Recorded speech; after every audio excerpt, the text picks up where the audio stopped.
All right, guys, welcome to the show. Hey, everybody. Yep, you got the stars, Ashton and Mr. Fedor. Say hi, boo. Yeah, he's clapping, guys. Hey, man, it's been a few weeks. We've been all busy. Election 2020 is over.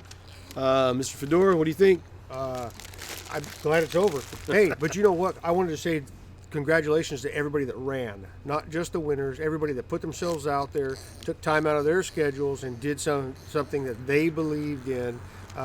Congratulations. Don't go away. Don't give up. Keep fighting for those changes that you wanted to see. So.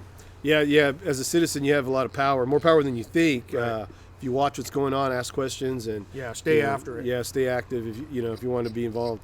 Hopefully, more and more people start getting involved. Well, we'll see. So we're going to start with school board, new members tomorrow. Health board, we're not sure when the date is. We think it's this month. But city council started with a bang last week. Right. And Mrs. Navarro, Mrs. Cho were the two new members, two new ones voted into this council. Right. Started real good, man. Mayor Pro Tem. Right, yeah. So right off the get, Scott nominated Sarah Guerra as Mayor Pro Tem. Sarah seconded that motion, and it forced a vote. Forced the vote, which went... Well, it went 2-3. It went Scott and Sarah voted for her, and then Trujillo, Navarro, and Cho voted against her. Yeah. Which shot down the motion or shot down the vote. She wasn't accepted, basically. Right. So then it goes to Trujillo nominating Cho with Navarro seconding it, forcing another vote, which goes Trujillo, Navarro, Cho, yes for Cho, and then Robertson, Guerra, no for Cho. Right, which I think is a huge mistake because Scott really screwed up, in my opinion. He missed a perfect opportunity to bring the council together. He should have seen that it wasn't going to go the way he wanted it, and rather than standing his ground and making showing the divide, he could have crossed the aisle and really showed some unity for the town. So that kind of disappointed me. But it didn't surprise me. No, I wasn't surprised at all. I kind of predicted that. Yeah, right. So then it stays kind of stagnant for a while. Yep. I mean, they go through some things, and then there's some tabling, which was confusing to me but I didn't have the agenda. Right. So I figure if I look for the items, I could probably figure out what was going on. But then you go into, right before they go into closed session at the end, you have a caller comes in, talks about don't get rid of the attorney, don't get rid of this, and you're kind of wondering, well, what are they talking about?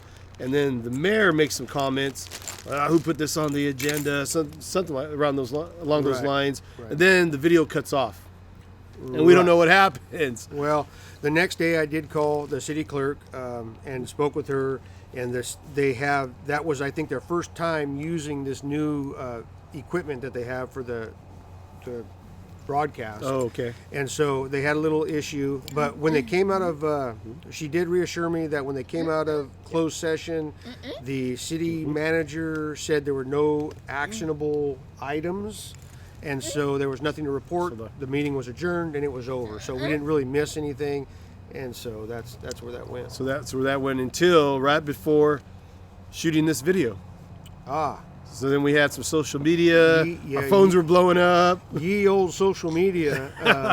So it appears that the first ever elected mayor of Selma's Facebook page, he got on there and was whoever went on there. I don't know who posted to his page. It was his page, yeah. Yeah, and they were kind of really, in my opinion, kind of attacking. Kind of attacking, pushing. I read like one insert, and it was about like I think there were 3 or 4 items. I read one right before we came on. It was something about a secret meeting behind the doors to get rid of somebody. Right. And the first thing I thought of was, wait a minute, how do you get a secret meeting behind the doors if it's on the agenda? Closed door sessions happen, and that's the way it is. But this person, whoever wrote that's writing, hey, they're trying to get rid of such and such behind the doors, and like, wait a minute, if that's true, why are you saying that? Because it's a closed door item. Well, and typically personnel. That's the law. Yeah, and typically personnel issues happen behind closed doors. Almost all, yeah. All the ones I know of. And, and you're not supposed to talk about it. It's closed door. It's a Brown Act. So what's going on here? I don't know. It's kind of weird. But the thing I didn't like about the whole deal was that all the attacking, and then at the very end, well, let's work together. Yeah, that's an old trick. Which, if we wanted to work together, where were we during the mayor pro tem vote? In the very So, beginning. We're saying we want to work together, but we don't do anything to work together. Yeah. It's just lip service. Yeah, and a lot of that seems to be centered around the attorney. Now, one of the things with this attorney, he was already released once. Right. The mayor himself didn't vote for him. Correct. And then at that time, and then they brought him back. Right.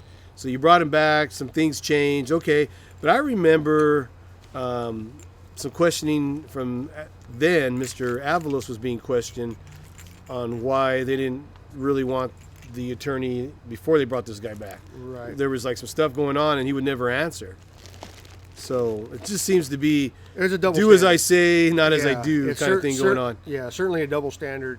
I thought the last attorney prior to this one was dynamite. In Oh, fact, me too, man. I thought it was one of the greatest things they did. yeah, and she actually was the one that got us the Ken Gray contract.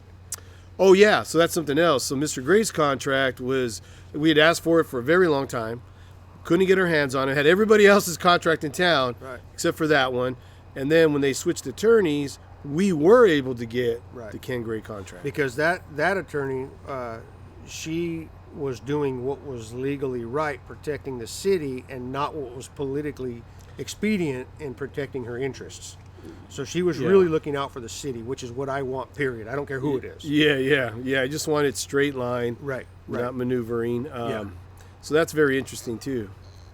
Man, it's going to get good. It's already getting good. Oh yeah, and then Joel had a little bit of a surprise. I have right here in my hands a $100 bill. So that $100 is for the True identity of Raj Ghul. who is Raj And the Ghul. candy. And the candy. Oh, and Ashton is see? going to throw his candy on top. Good job, Ash.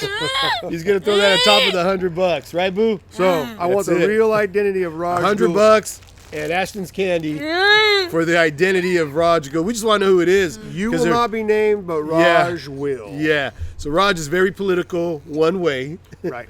which tells us a lot. Yeah, he'll pop back We up actually now. have a pretty good idea who it might be. Yeah. But we just want to have fun and hey, who is Raj Ghul?